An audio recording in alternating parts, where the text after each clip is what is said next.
Zany amin'ny fandeha kosa hidirantsika ny olona amin'ny eo anivon'ny Air Madagascar. Nandeha ny resaka nanomboka omaly fa nametram-pialana ny mpikambana ao anatin'ny kompania mpitanterana anabakabaka Air Madagascar. Araka ny fantatra kosa dia rahampitso no hanao fivorimbe ny mpiara-mombonantoka manana petrapola ao amin'ity orinasa ity. Araka ny dika mitovy ny taratasy izay tonga ety ampelatananay dia voalaza ao anatin'izany ny fangatahana fametram-pialana ny filan-kevim-pitantanana manontolo.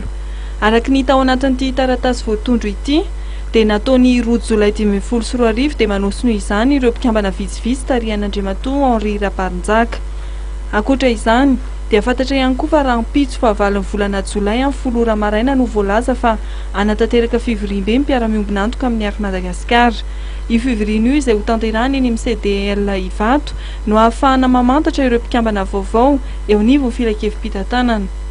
Raha ny vaovao nampitaina tamin'ny bagno gazetinay kosa dia heverina apetraka ato ny komite mpitantana ny kompania na ny komite direkteur izay heverina fa hametraka ny drafi-pitantanana entina hamerenana amin'ny laoniny ity kompania mpitanterana malagasy ity. Raha ny fanazavana voaray hatrany dia ahato amin'ny toerany ihany koa ny tale jeneraly. Fa manoloana an'izany kosa dia niantso hatrany ny amin'ny tokony fanatona ny mpiasan'ny Air Madagascar izay manao fitokonana sy ny mpitantana ny orinasa ireo tompona ndraiky mpanjakana izay nitarihan'ny filohan'ny repoblika. Izany dia mba ahafahana mampijanona ireo fantiantoka izay mitetina hatrany amin'ny $10 Amerikanina ankehitriny.